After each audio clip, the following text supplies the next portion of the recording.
Things of the day dear friends. Easter ദിവസമായി ഇന്ന് തിയേറ്ററിൽ പോയി, കോട്ടയം ധന്യ തിയേറ്ററിൽ പോയി. തിയേറ്ററിനെ കുറിച്ച് കുറച്ച് പറയാനുണ്ട്. സിനിമയുണ്ടല്ലോ വാഴ 2, വാഴയുടെ രണ്ടാമത്തെ വേർഷൻ കണ്ടു. അതിൻ്റെ അനുഭവം ഒന്ന് ഷെയർ ചെയ്യാമെന്ന് കരുതുന്നു. ഇത് ഫിലിം അഡ്വർടൈസ് ചെയ്തതുപോലെ ഭയങ്കരമായ ഒരു ഫിലിമൊന്നുമല്ല. പ്രത്യേകിച്ചും ഫസ്റ്റ് ഹാഫിൽ ഇൻ്റർവെൽ വരെയുള്ള സമയത്ത് ഈ ജെൻസി സ്റ്റോക്കിനെ നിന്ന് പിടിച്ചിരുത്താനുള്ള ഓരോ ലെവലത്തെ പരിപാടികളൊക്കെ അതിനകത്ത് കാണിക്കുന്നുണ്ട്. ഇടയ്ക്കൊന്ന് എഴുന്നേറ്റ് പോന്നാലോ എന്ന് വരെ ആലോചിച്ചു. പക്ഷേ ഇച്ചിരി ക്ഷമ കാണിച്ച് അവിടെ ഇരുന്നു. അതുകൊണ്ട് പ്രയോജനം ഉണ്ടായി. കാരണം ഇൻ്റർവെല്ലിന് ശേഷം it goes in A different way. It explores actual human reality. നമ്മൾ ഈ മരുപ്പച്ച കാണുക എന്നുള്ള ഈ ന്യൂജൻ ആൾക്കാർ തന്നെ കേരളം വിട്ടു പോകുന്ന ഒരവസ്ഥ ഉണ്ടല്ലോ. നമുക്കിപ്പോൾ ഏറ്റവും വലിയൊരു പ്രതിസന്ധി അതാണ് ബ്രെയിൻ ഡ്രെയിൻ. നമ്മളിവിടെ എല്ലാ എഡ്യൂക്കേഷനും കാര്യങ്ങളും നേടിയ ശേഷം ആൾക്കാർ വെളിയിൽ പോയാലേ രക്ഷയുള്ളൂ എന്നുള്ള അവസ്ഥ. അതിന് ഇവിടുത്തെ സർക്കാരും സംവിധാനമൊക്കെ വലിയ തോതിൽ റെസ്പോൺസിബിളാണ്. അത് നമുക്ക് എല്ലാവർക്കും അറിയാവുന്ന കാര്യമാണ്. പക്ഷേ എന്നാലും ഈ മരുപ്പച്ച തേടി പോകുന്ന 4 ആൺകുട്ടികളുടെ ഒരു അവസ്ഥയാണ് അതിനകത്ത് ബേസിക്കായിട്ട് ചിത്രീകരിക്കുന്നത്. പക്ഷേ അത് അവരുടെ റിയാലിറ്റി എന്തും ആയിക്കോട്ടെ, അവർ പല സ്വപ്നങ്ങളുമായിട്ട് UK അതുപോലെ സ്ഥലങ്ങളിലേക്കൊക്കെ പോകുന്നു. അവർ പണിയെടുത്തുകൊണ്ട് പഠിക്കാമെന്നൊക്കെ വിചാരിക്കുന്ന സങ്കല്പങ്ങളാണെന്നുള്ളത് ആ റിയാലിറ്റി എക്സ്പ്ലോസ് ചെയ്യുന്നത്. That's one aspect of it. Another thing is this film explores actual relationship that exist among siblings. നമ്മുടെ ഏറ്റവും പ്രധാനപ്പെട്ട ബന്ധത്തിൽ ഏറ്റവും വളരെ വലുതാണല്ലോ സിബ്ലിങ്സുമായിട്ടുള്ള ബന്ധം. ചേട്ടൻ, അനിയൻ, സഹോദരങ്ങൾ, സഹോദരൻ, അവരുടെ ആ ബന്ധം, അതിൻ്റെ ആ ഒരു തീമാണ് മെയിനായിട്ട് ഇതിനകത്ത് ഹൈലൈറ്റ് ചെയ്യുന്നത്. എന്തോ ആ ഒരു അനുഭവത്തിൻ്റെ വെളിച്ചത്തിൽ പറയുന്ന പോലെ എനിക്ക് തോന്നുന്നു. കാരണം നമ്മൾ ഏറ്റവും ശത്രുക്കളായിട്ട് പെരുമാറുന്നത് സഹോദരങ്ങളാണെന്നുള്ള ഒരു ഹാർഷ് റിയാലിറ്റി നമുക്ക് ഉൾക്കൊള്ളാതിരിക്കാൻ വയ്യ. അത് തന്നെയാണ് ഫാക്റ്റ്. ഈ ചെറുപ്പകാലങ്ങളിൽ കുട്ടികൾ സ്വീറ്റ്സിന് വേണ്ടി അല്ലെങ്കിൽ കളിപ്പാട്ടത്തിന് വേണ്ടി തമ്മിത്തല്ലും.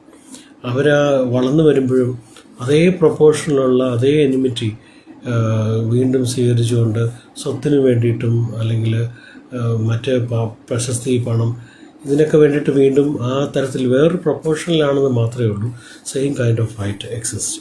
പക്ഷേ അതൊക്കെ പെട്ടെന്ന് നിരർത്ഥകമാണെന്ന് തോന്നുന്ന ചില വെളിപാടുകൾ നമ്മുടെ ലൈഫിൽ ഉണ്ടാവാറുണ്ട്. അതൊന്ന് മരണമാണ്.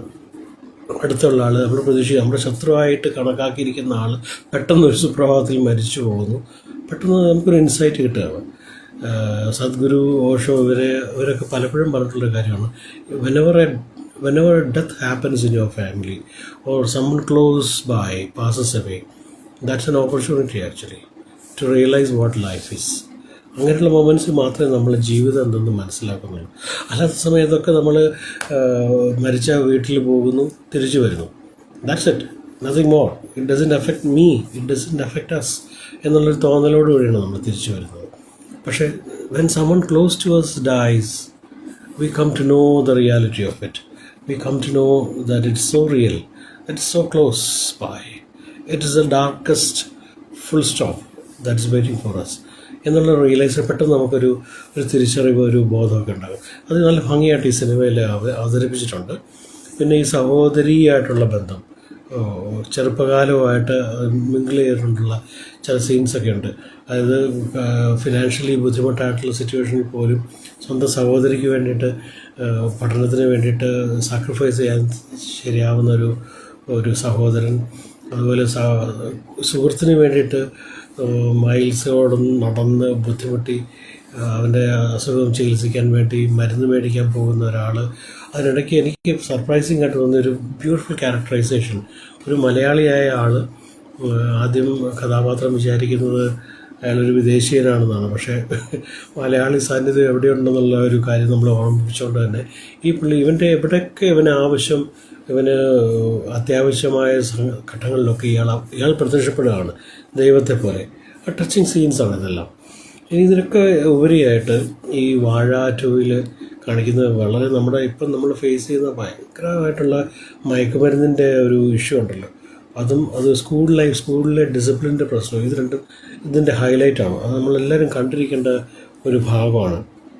നമ്മളിപ്പോൾ ടീച്ചേഴ്സ് പേരൻസിനെ ബ്ലെയിം ചെയ്യുന്നു, പേരൻസ് ടീച്ചേഴ്സിനെ ബ്ലെയിം ചെയ്യുന്നു, ടീച്ചേഴ്സ് ഒരു ഇന്ന വഴി മാനേജ്മെൻറ്റിനെ ബ്ലെയിം ചെയ്യുന്നു, മാനേജ്മെൻറ്റ് തിരിച്ച് ടീച്ചേഴ്സിനെ ബ്ലെയിം ചെയ്യും. ഇങ്ങനെ ബ്ലെയിം ഗെയിം ഇങ്ങനെ കണ്ടിന്യൂ ചെയ്യുന്നതല്ലാതെ നമ്മളാരും ഒരു സൊല്യൂഷൻ, കോൺക്രീറ്റ് ആയിട്ടുള്ള ഒരു സൊല്യൂഷൻ ഈ ഡിസിപ്ലിനറി പ്രോബ്ലത്തിന് കണ്ടെത്താൻ ശ്രമിക്കുന്നില്ല.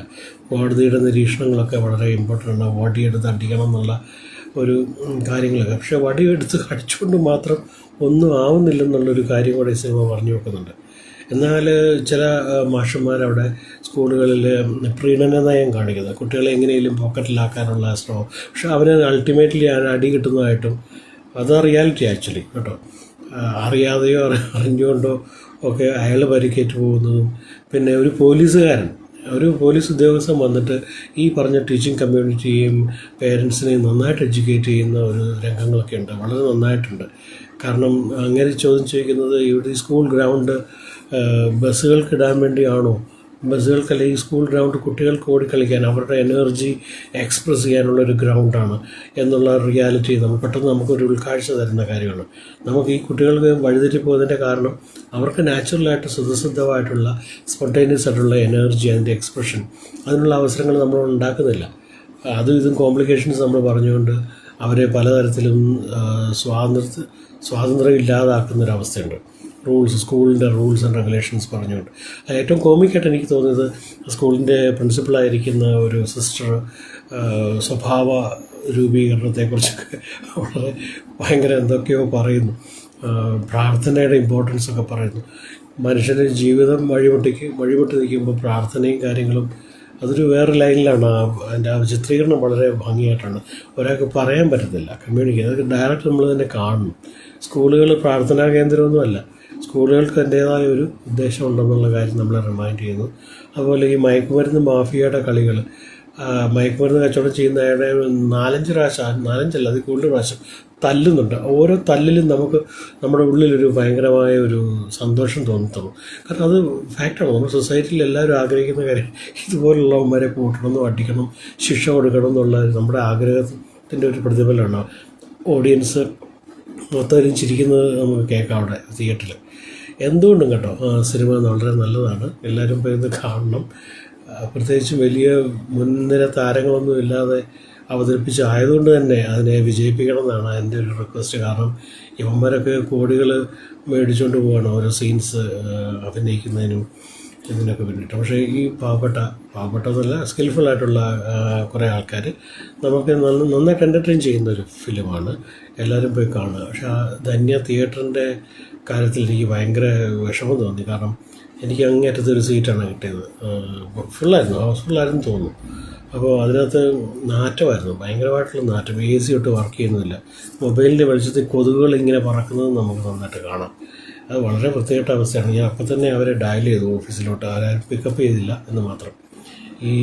ഇതുപോലെ നല്ലൊരു ഫിലിം കാണാനായിട്ട് നല്ലൊരു തിയേറ്റർ ചൂസ് ചെയ്യണമെന്നാണ് എൻ്റെ ഒരു അഭിപ്രായം. നല്ല കൊതുകടി കൊള്ളാതെ, അതായത് ഞാൻ മൊത്തം ബോഡി കവർ ചെയ്തെങ്കിലും കാൽപാദം എക്സ്പോസ്ഡ് ആയിരുന്നു, അവിടെ മുഴുവൻ കൊതുക് കുത്തുന്ന അവസ്ഥയായിരുന്നു. പിന്നെ AC-യുടെ ഒരു ഫീലേ ഇല്ല, ചൂടും അല്ലാത്തൊരവസ്ഥ. അപ്പോൾ ചുരുക്കം പറഞ്ഞാൽ ഫിലിമി എക്സ്പീരിയൻസ് വാസ് ഗുഡ്. കാരണം ഇൻ്റർവെല്ലിൽ കഴിഞ്ഞുള്ള ആ ഭാഗം വളരെ നല്ലതായിരുന്നു. ഒത്തിരി ടച്ചിങ് സീൻസ് ഉണ്ടാവും, ഇച്ചിരി നമ്മൾ ടച്ച് ചെയ്യുന്ന നല്ല സെൻസേഷണൽ സീൻസ് ഉണ്ട്. അതുകൊണ്ട് മാത്രമാണ് ആ film I enjoyed it really well. Please watch it. Thank you.